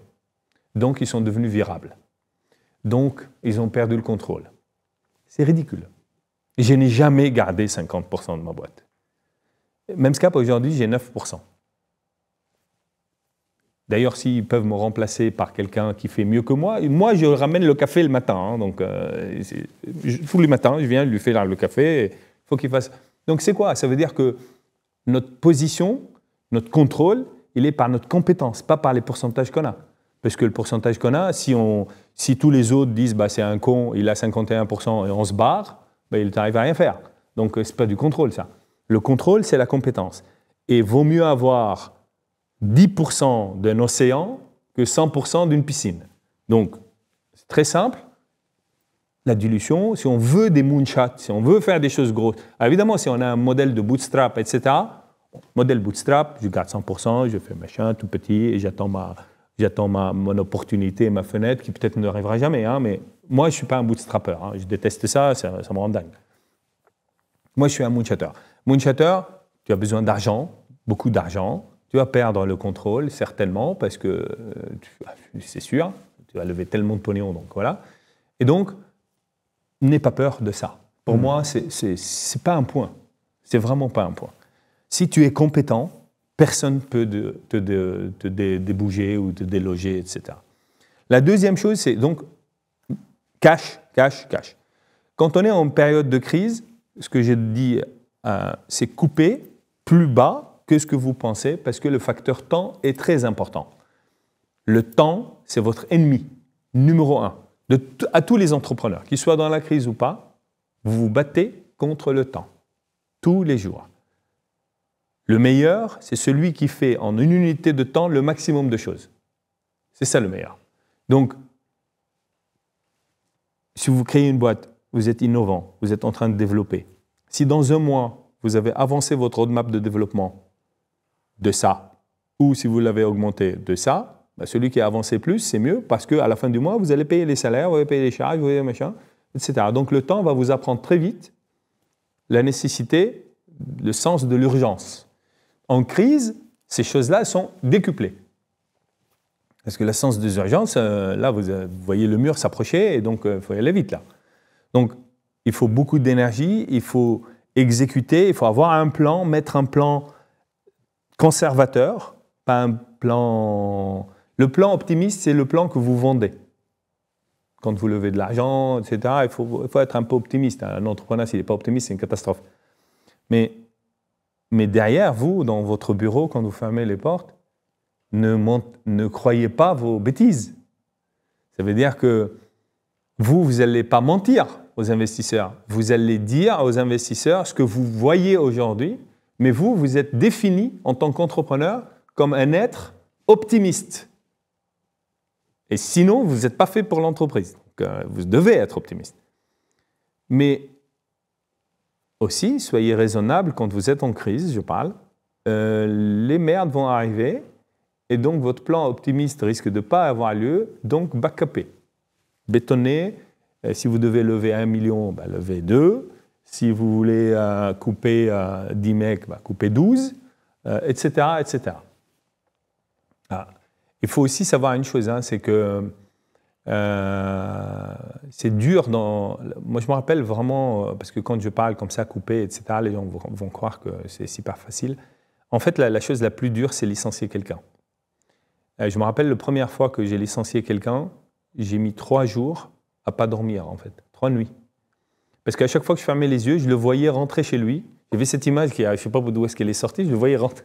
Il ouvre la porte et sa femme lui dit « Alors, comment ça va, chérie ?» Il lui dit « Ça moyen, je viens d'être licencié. » Et ça me réveillait. Et j'étais comme un fou. Moi, j'étais très jeune. Je n'avais jamais fait ça, en fait, à 32 ans, 33 ans, à faire des plans dans tous les sens. C'était très, très, très, très dur. Et après, j'ai changé d'angle, en fait. Je me voyais sur un bateau et j'avais sur le bateau, par exemple, 100 personnes. Et un dieu, quelqu'un puissant, venait me dire « Écoute, tu as 2 choix. Soit tu jettes 10 dans la mer, soit le bateau coule et tout le monde vous mourrait. » Donc, dans ma tête, j'étais focalisé sur les 90 que je sauvais que sur les 10 que je tuais. Et c'est une autre perception, en fait. Donc, du coup, alors évidemment, si vous faites ça pour augmenter la rentabilité d'un point, de machin, c'est beaucoup plus challenging, hein, humainement. Mais si vous faites ça parce que vous êtes en train de sauver votre entreprise, l'image, elle est parfaite. Et c'est là-dessus que vous devez focaliser. Vous êtes en train de sauver ceux que vous gardez. Et d'ailleurs, votre responsabilité n'est pas seulement en face de ceux qui partent, parce que vous avez des engagements sociétals envers ces gens-là. Vous ne pouvez pas les mettre comme ça dehors sans respecter la loi, faire les choses comme il faut, et leur donner les severances qu'il faut, etc. Mais en même temps, votre responsabilité est aussi d'assurer ceux qui sont restés à vos côtés. Et donc, c'est une autre perspective. Et ça, c'est pour moi, il y a 2 types d'entrepreneurs. Il y a les entrepreneurs qui n'ont pas d'humanité, ils voient les gens comme des objets, des chiffres, etc. Ça ne peut pas marcher. Ces gens-là, ils ne sont pas bons. Parce que les autres voient. Comment voulez-vous que moi, je vous suis sur le long terme, etc., que je vous sois loyal si vous n'avez pas... Vous regardez les gens comme s'ils étaient rien. Il y a des chiffres. Donc, ce n'est pas possible. Mais du coup, les bons, ils voient les gens des gens. Ils voient leurs équipes comme leurs équipes. C'est une famille. Donc, leur devoir est de les protéger. Mais dans ces situations-là, ils sont obligés d'en tuer. Et il faut se rattraper sur cette idée-là parce que c'est la seule manière de se rattraper et dire que moi, en fait, c'est vrai que je tue 10, mais je sauve 90. Et voilà, c'est plus prioritaire. Et ça change la perspective, sachant que, encore une fois, on est en France et qu'en France, quand on licencie quelqu'un, c'est pas comme ici aux États-Unis où on le vire du jour au lendemain. Un point que j'identifie dans ton parcours, justement, c'est cette ligne de conduite et ces valeurs qui te guident et que tu suis année après année, challenge après challenge. Et aussi, en parallèle de ce que tu mettais en place avec Memscap, en 2010, du coup, tu fondes aussi Yoma. Oui. Qu'est-ce que c'est? Pourquoi? Comment tu trouves le temps? Et derrière, là aussi, ça grandit, ça devient quelque chose de grand, de concret. Il y a d'autres choses aussi que tu mets en place. Raconte-nous où est-ce que tu trouves cette énergie et surtout toujours avec cette même dynamique. Alors bon, je suis un entrepreneur. Hein, donc moi, en 2010, on va dire, j'étais un super produit. J'étais devenu un super entrepreneur, vraiment. Parce que j'avais tout ce que j'avais à la base, cette fougue, énergie, convaincre n'importe qui, etc. Et je tirais des gens derrière moi, etc. Mais en même temps, beaucoup d'expérience parce que j'ai géré j'ai fait tellement de choses. J'ai vendu des bâtiments, j'ai licencié, j'ai vendu des usines, j'ai vendu des sociétés, des divisions, j'en ai acheté 10. C'est énorme. Tout type de choses que peut faire un entrepreneur. En 2010, je l'avais fait. Et à partir du moment où j'ai créé Yoma, ça a été comme dans le foot, on va dire Ronaldo. Hein. La balle, elle arrive, elle est au fond. C'est pas possible. C'était vraiment pas possible. Je me rappelle, Yann, il rigolait, mon DAF, il dit Et il y avait un banquier, une banquière plutôt, qui était très proche et qui regardait. Elle m'a dit, mais c'est pas possible, c'est une leçon, quoi. C'est bon, il n'y a rien, ça ratait rien, la boîte, elle a fait comme ça. Et en fait, mais toute cette histoire démarre en 2002. Donc 2002, on est dans la merde. Tout s'effondre. Et j'ai un grain de beauté, ici. Donc, grain de beauté que j'aime bien, je suis né avec et tout. Donc, il n'y a aucun problème. Mais mes copains, il y en a un qui chope le cancer de peau, etc. Et puis, il me dit, il faut que tu vas y voir, c'est ton truc, là. Et machin. Et je dis, moi, c'est là, mon grain de beauté, il est super bien. Et après, il m'a torturé la tête. Je me suis dit, tiens, je vais aller voir un dermato. Donc, je suis un dermato, il prend une loupe. Il me dit, il n'y a rien. Et je dis, vous êtes sûr, là? Il me dit, bah oui, je suis sûr. Il me regarde, il est stressé, ce mec-là, il est malade. Donc, il veut me rassurer, mais ce qu'il a fait, c'était pire. Donc, il coupe un papier calque, il le fout sur ma jambe, il dessine il se moquait de ma gueule, hein, il dessine le grain, puis il me donne, puis il me dit, bah, tu le mets dessus, et si ça n'a pas grandi, c'est que c'est bon, mais ça ne va pas grandir. Tu veux t'amuser, vas-y. Et moi, je me dis, je sors, je dis, putain, soit c'est le pire médecin de tout l'univers, soit c'est une cata, là, ce métier de dermatologue, ils n'ont rien. Alors bon, moi, je n'ai pas été à l'hôpital beaucoup, j'ai une bonne santé en général, mais bon, j'ai été chez un dentiste. Le dentiste, il rentre, photo de tous les côtés, enfin, il y a tout un diagnostic. Tout. Là, les mecs, aucune techno, rien. Et je rentre et j'écris un brevet qui s'appelle Skin Station en 2002. Un appareil qui mesure toutes les caractéristiques de la peau. Pourquoi j'ai écrit ce brevet? Parce que, en fait, les MEMS, ça permet de faire des capteurs, des mesures. Donc, à la place de mesurer la pression, par exemple, comme on fait aujourd'hui dans MEMSCAP, où on équipe tous les avions qui volent, c'est nous qui donnons l'altitude de l'appareil, la vitesse de l'air, la pression dans les cabines, etc. Et ben, à la place de mesurer la pression, on mesure l'hydratation de la peau, on mesure la température, je sais pas, on mesure le grain, on fait des choses, on mesure. Donc, je fais ce brevet. Et puis j'ai dit, et vu que j'étais un peu à la recherche de n'importe quoi qui me donne un chiffre d'affaires, je le donne à une équipe en Égypte. J'avais en Égypte 60 ingénieurs à l'époque.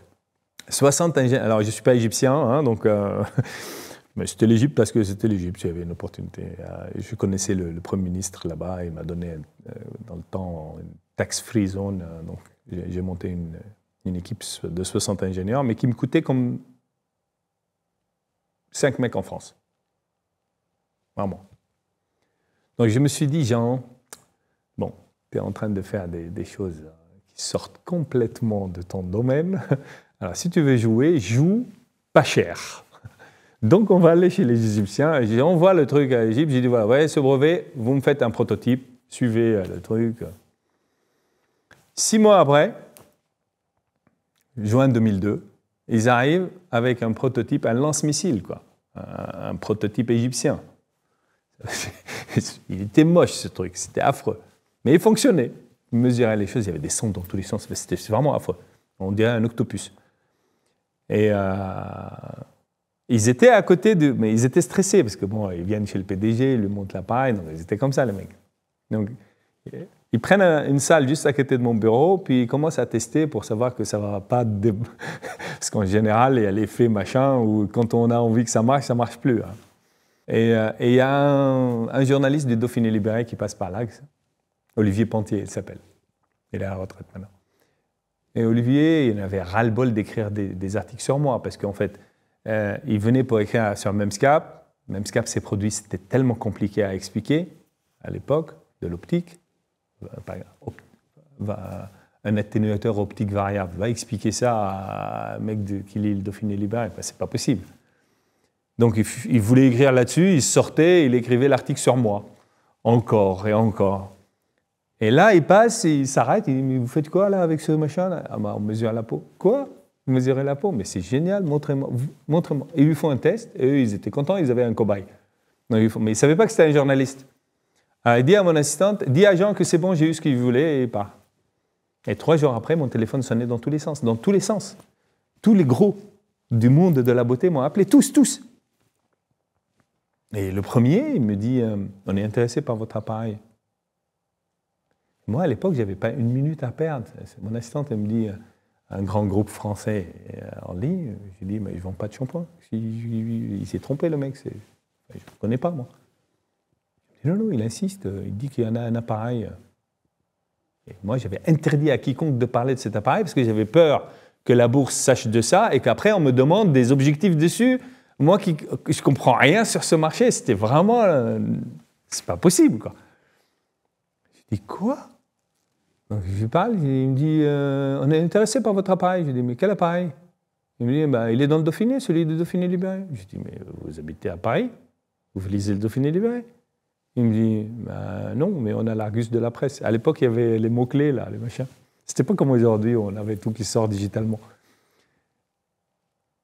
Et nous, on a toute boîte à Grenoble a un abonnement avec le Dauphiné. Donc, j'ai dit, amenez-moi le Dauphiné. J'ouvre, il y avait une page comme ça. MEMS à fleur de peau, le titre. Je l'ai scanné, il est sur mon ordinateur, c'est mon porte-bonheur, ce truc. Et ils commencent à débouler. Tous. Et moi, je dis, mais ils sont très intéressés quand même. Mais il n'y a rien qui se matérialisait. Je coupe un deal avec un groupe américain de 4 millions de développement là-dessus. Il vient me dire, ton appareil ne m'intéresse pas, mais vu que tu sais faire ça, tu vas savoir faire cette idée-là, on veut que tu fasses de l'imagerie globale. Bah, je dis, OK, 4 millions. Il me dit 4 millions. Il s'engage 200 appareils de production la première année, et s'il ne produit pas, il me paye un chèque de 2 millions. Il dit, OK, yallah, on y va. Donc ça, c'est des chiffres qu'on a publiés dans Memscap, parce que c'était 100% Memscap.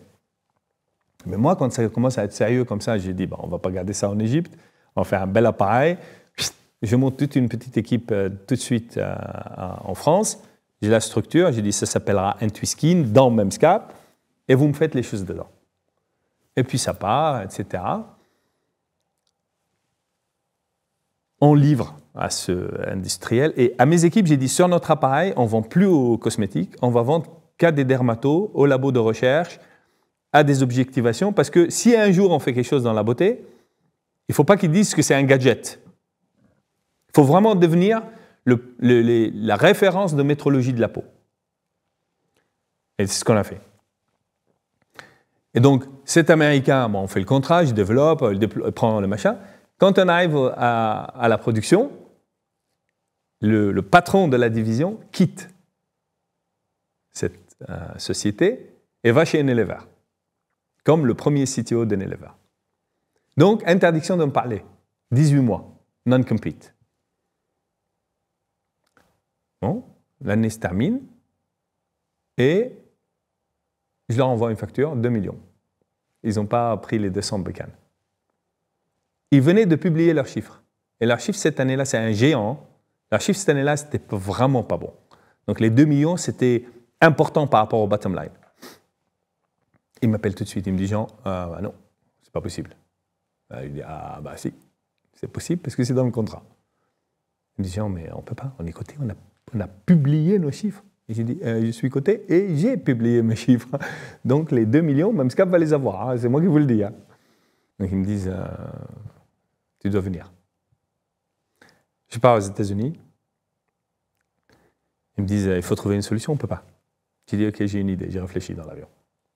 Alors, je vous achète tous les droits pour 2 millions. Vous me payez les 2 millions, et moi je vous achète les droits, 2 millions. Vous faites moins de 2 plus 2, ça fait 0. Donc vos comptes restent les mêmes.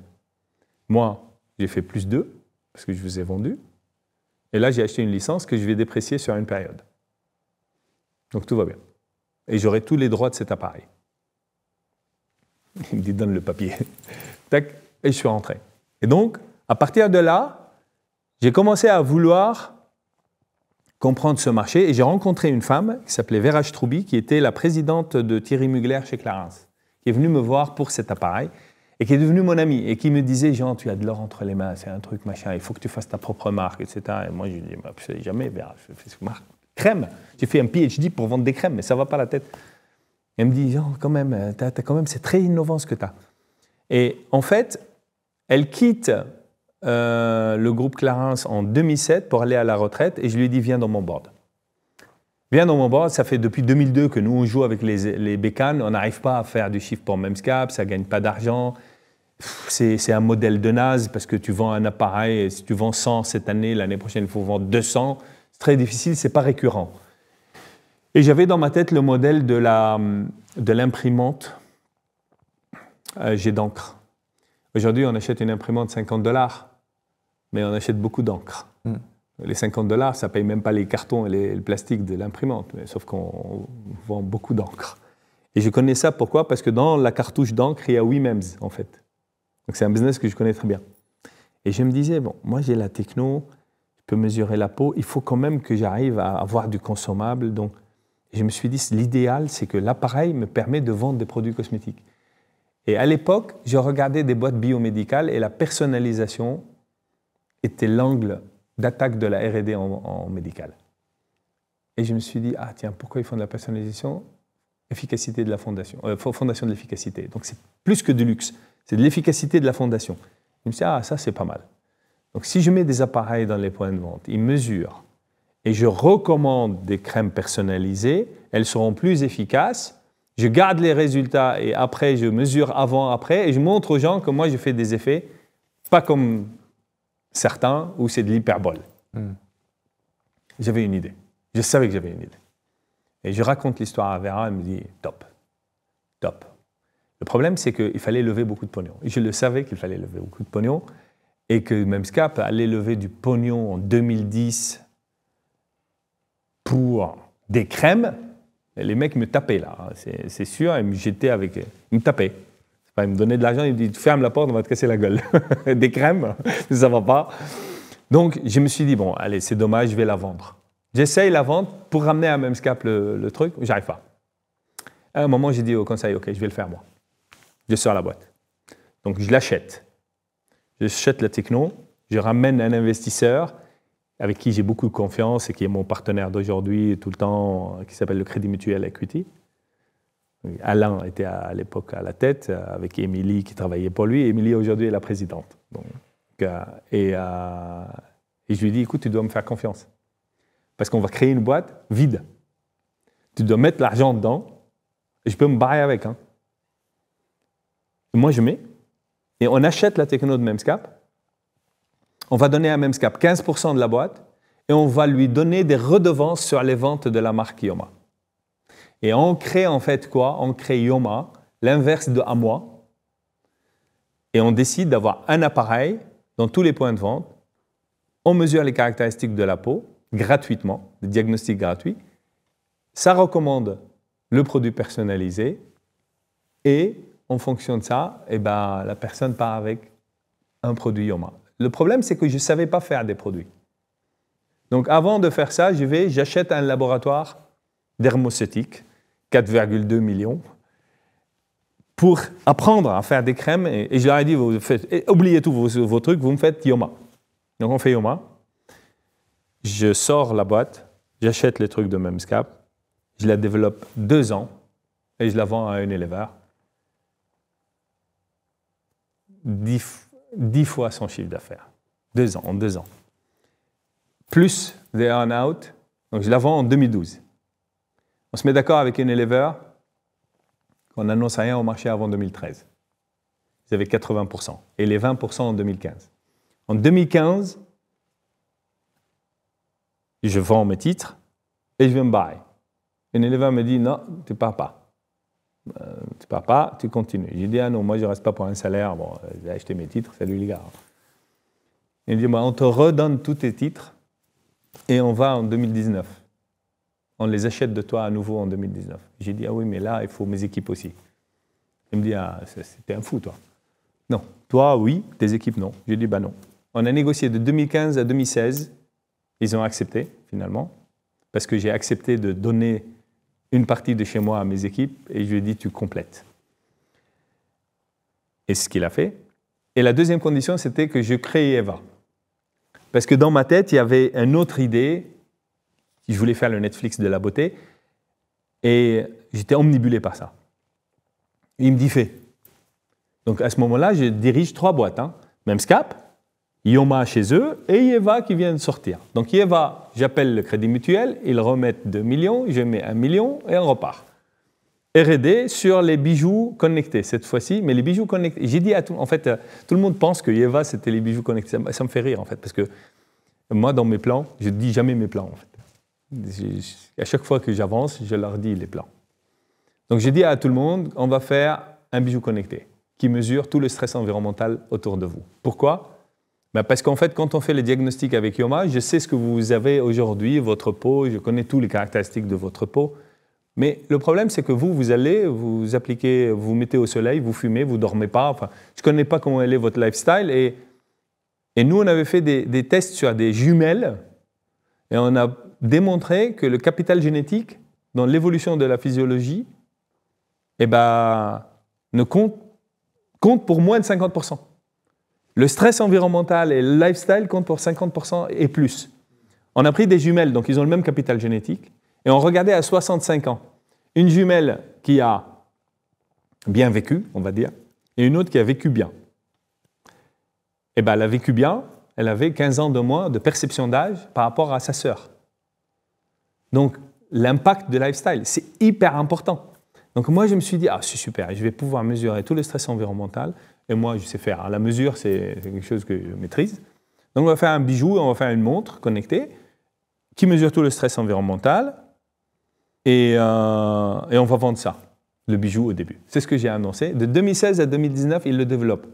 On sort le bijou en 2019, on fait toute une fête à Paris, je ramène plein de célébrités, machin, bah.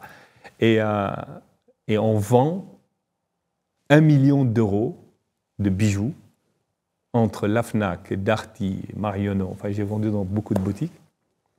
Et pour moi, le 1 million d'euros est très important. Dans une structure de boîte, la première étape, c'est faire 1 million. Sauf que j'ai fait 1 million sur pas l'objet de ce que j'ai dans la tête.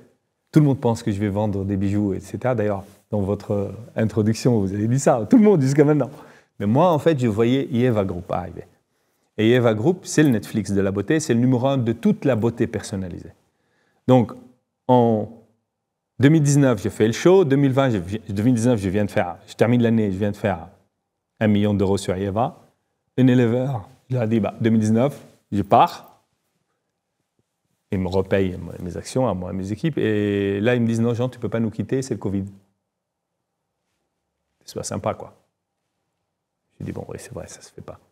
OK, je reste. Après le Covid, je me casse. Hein. Et il me dit, OK.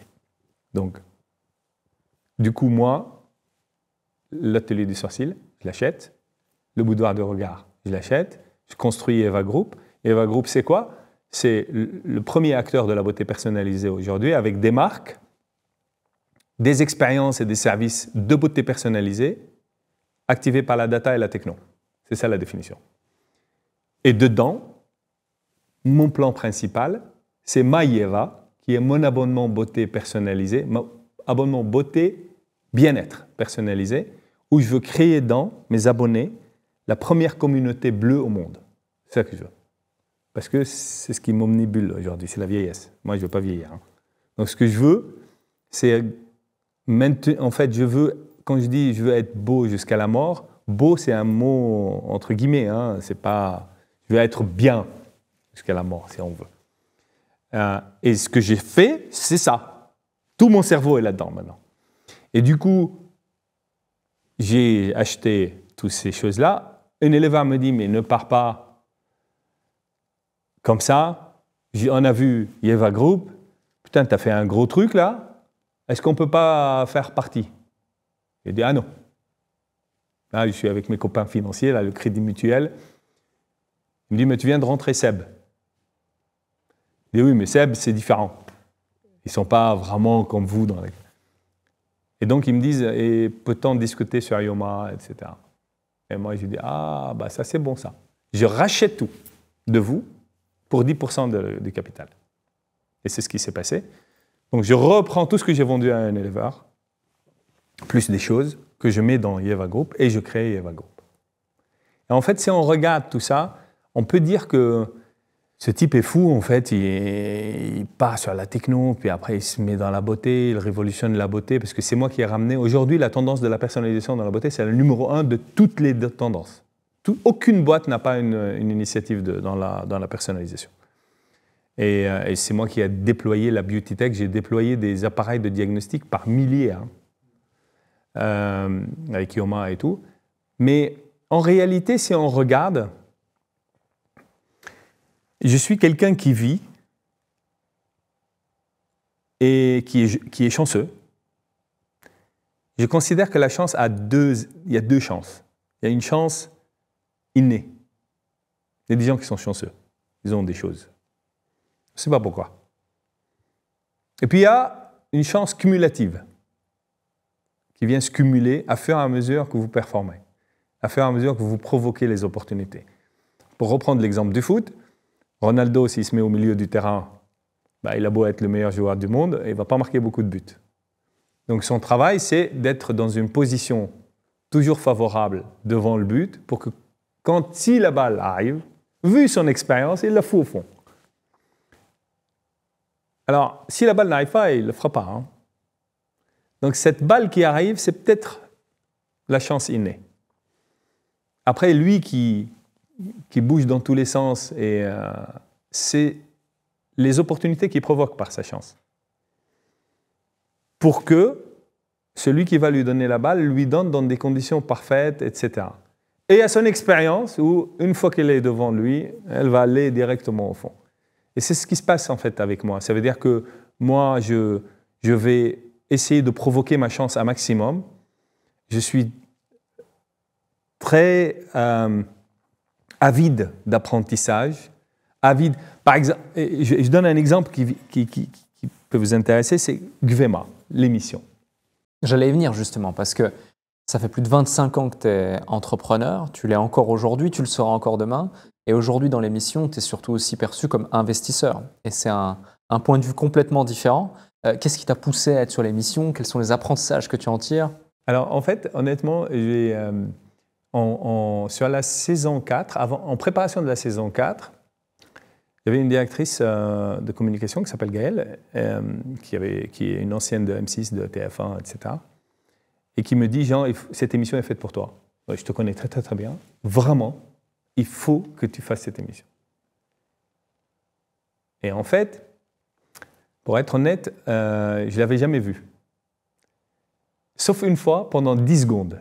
Et je passais dans ma chambre, et il y avait la télé qui tournait, et j'ai vu un des investisseurs parler à un entrepreneur, et le ton était pas il ne m'a pas plu. Et j'ai dit, mais c'est quoi ce connerie-là? Et je suis passé. En fait, j'avais donc un avis négatif. Et pour moi, je suis un entrepreneur. J'ai investi dans des boîtes, dans des entrepreneurs, avant Gvema. Mais je le faisais comme un entrepreneur. C'est-à-dire, j'ai de l'argent et il y a moi. On arrivait ensemble, le même pack. Et je ne prenais pas beaucoup de monde parce que je veux vraiment les aider, etc. Et j'avais des règles dans ma tête pour l'investissement, etc. Et là, je me suis dit, mais non, là, ils vont me voir un investisseur en train de balancer du pognon à droite, à gauche. Enfin, c'est quoi ce truc? Non, c'est pas pour moi. Il me dit, mais non, mais tu as mal compris. Comment tu peux voir la mission comme ça? Elle n'est pas comme ça, elle est faite pour toi, je t'ai dit et tout. Donc, elle me convainc. J'ai dit, bon, ok, prends des rendez-vous avec eux. Donc, il y a un contact avec la production, là, et moi, je l'annule. Un jour, je me réveille, je dis, non, comment elle m'a convaincu? J'ai dit, Gaëlle, tu veux aller, va-toi. Moi, j'y vais pas. Elle m'a dit, mais non, Jean, tu peux pas faire ça, tu verras et tout. Et en fait, le temps passe. Gaëlle quitte mon groupe. Elle est aujourd'hui chez Amazon. Et elle regardait la saison 4. Donc, début 2024. Et moi, en début 2024, j'ai fait une dépression, mais majeure. Mais vraiment majeure. J'en ai fait une déjà en 2001, mais là, c'était autre chose. En fait, ce n'est pas une dépression, c'est manque d'envie totale. Total. Ah bon, moi, je suis quelqu'un qui a beaucoup vécu, énormément. Pour moi, j'ai jamais eu peur de la mort, en fait. Je m'en fous de la mort. Elle était à côté de moi tout le temps, elle ne me fait pas peur. Moi, ce qui me fait peur, c'est la vieillesse, pas la mort. Et du coup, j'ai brûlé de vie. Et moi, je n'aime pas... Je dis toujours, il faut vivre, il ne faut pas exister. Hein. Donc j'ai brûlé de vie, de tout ce que vous pouvez imaginer. Les meilleurs restaurants du monde, le meilleur tout. Et vu que je suis en course contre le temps toute ma vie, j'ai fait en une année ce que des gens font en 50 ans peut-être.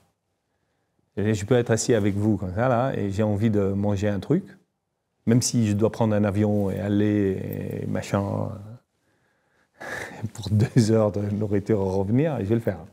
Donc je suis un peu dingo sur ce genre de choses, puisque pour moi, la vie va passer et il faut vraiment en profiter. La mort de maman m'a vraiment marqué. Moi, c'était quelque chose qui est très dur dans ma vie.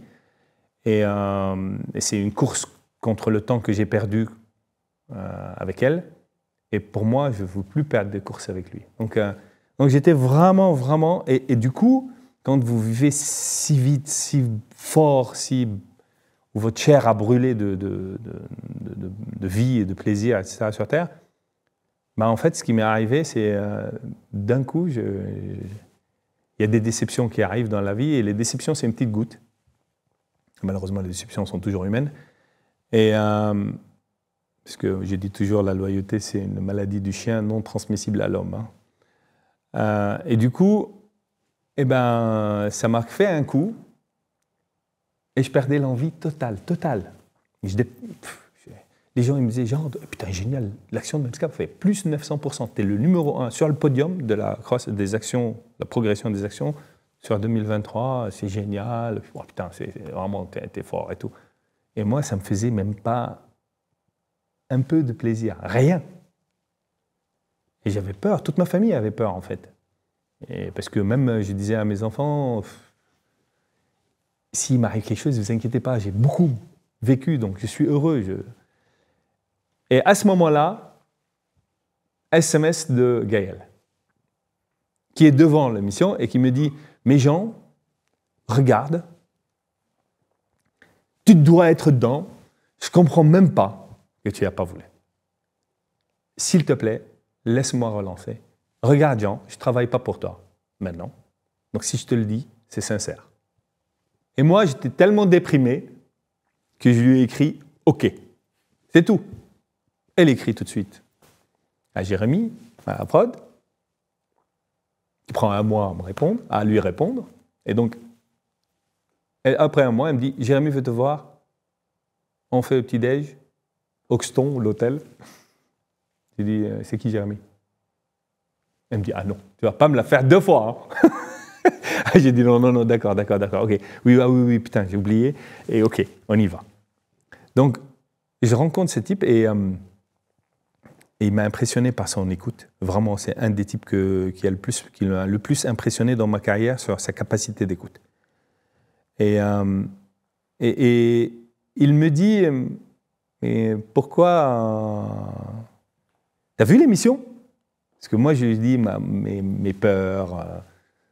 Je lui dis « Je veux être moi-même. » Il dit « Bah oui. » Lui, il est choqué. Je dis « Parce que moi, je ne suis pas un bon acteur. Hein, donc, c'est moi. Hein. » Il me dit « Oui. » Il me dit « De quoi vous avez peur ?» J'ai dit « Mais je suis un entrepreneur, vous comprenez? Investisseur, là, tac, tic-tac. » Il me dit « Vous n'avez pas vu l'émission, vous? Je vais vous envoyer ce soir tous les liens de toute la saison 4, une à une. Vous regardez ça et après on parle. » Et je dis « OK. » Et moi, je cours le week-end. Donc je mettais mes earphones et je partais en courant. Et je l'écoutais comme un podcast. Et de temps en temps, je regardais comme ça. Là. Et puis, quand il y a quelqu'un qui parlait, je regardais pour voir son visage. C'est qui, en fait? Et en fait, j'ai trouvé que cette émission est, ce que j'ai dit, une ode à l'entrepreneuriat, en fait. C'est vraiment génial, quoi. Des entrepreneurs qui aident d'autres entrepreneurs. C'est absolument pas ce que j'avais pensé, etc. Et du coup, ça me plaît. Et je me vois dedans. Donc, j'ai dit, OK, on y va. Donc, on passe chez M6, etc. Et je me retrouve là-bas. Mais un des points qui est important, c'est que cette émission a été pour moi un médicament. Parce que je suis sorti de mon état de dépressif, là. Parce que, en fait, j'ai découvert un monde que je ne connaissais pas du tout. J'étais hyper impressionné, en fait. Tous ces gens, il y a une centaine de personnes qui travaillent pour produire ce truc. C'est le détail, le souci de détail, un métier nouveau, complet, qui m'a beaucoup excité. Mais comme moi, je ne fais rien petit, au moment où j'ai décidé d'y aller, tout de suite, j'ai lancé Skill. Tout de suite. Skill, c'est Strategic Karam Investment and Leverage Lodge. Donc, j'ai lancé un fonds. J'ai ramené dans ce fonds mes meilleurs potes, donc, qui sont des PDG de grands groupes, des dirigeants très bons, etc. Et là, donc j'ai investi dans l'émission, etc. Et là, je veux transformer Skill, ça va devenir quelque chose de vraiment très important. Parce que il va y avoir un bout fonds, il va y avoir un bout école pour entrepreneurs, il va y avoir un bout qui est plus orienté conférence annuelle, etc. Donc j'ai développé tout un business autour de ça et ça m'excite beaucoup parce que c'est des choses que je n'ai pas fait. Voilà. Donc en fait, là, il faut savoir jouer grand à chaque fois que vous jouez un truc. L'opportunité, elle arrive. J'aurais pu faire le truc lambda. Ben, j'ai une émission, je vais faire mon job, je repars, j'ai investi dans certaines boîtes. Et non, moi, je vois tout de suite quelque chose qui arrive, j'essaye de faire de ça un truc énorme. Tu fais rien à moitié. Soit tu le fais sérieusement pour être numéro 1, soit tu le fais pas. Voilà, et moi, je vise toujours très haut, très très haut. Merci Jean pour tout ce que tu as pu déjà partager ici. On pourrait passer des heures à revenir sur ton parcours, évoquer plein de sujets et c'est vraiment passionnant cet échange. J'ai une dernière question pour toi. Et avant ça, pour celles et ceux qui nous ont écoutés jusqu'ici, si vous avez eu autant de plaisir à nous écouter que je n'en ai eu à animer cet épisode, faites-le nous savoir avec un commentaire, partagez la vidéo. Et également, si vous étiez en audio, mettez 5 étoiles sur votre plateforme de streaming préférée. Jean, est-ce que tu peux nous partager le déclic? J'imagine qu'il y en a eu plein, mais le déclic que tu n'as pas encore partagé dans cet échange, que peut-être tu n'as jamais partagé dans aucune interview, qui peut être une simple phrase, une citation, quelque chose de positif, moins positif, peu importe, mais tu as vraiment carte blanche pour le mot de la fin. Moi, il y a une phrase que je répète toujours, et c'est une phrase qui sort d'un auteur franco-libanais qui se trouve être aussi une star, parce que c'est pas un immortel seulement, mais c'est le secrétaire des immortels, qui s'appelle Amin Malouf, qui est le patron de l'Académie française aujourd'hui. C'est un franco-libanais comme moi, et que j'ai eu la chance de connaître. Dans un de ses livres, il dit « Seuls se félicitent d'être arrivés ceux qui savent qu'ils ne peuvent pas aller plus loin ». À chaque fois qu'on me dit « Jean, tu as réussi », etc., c'est quelque chose qui me dérange.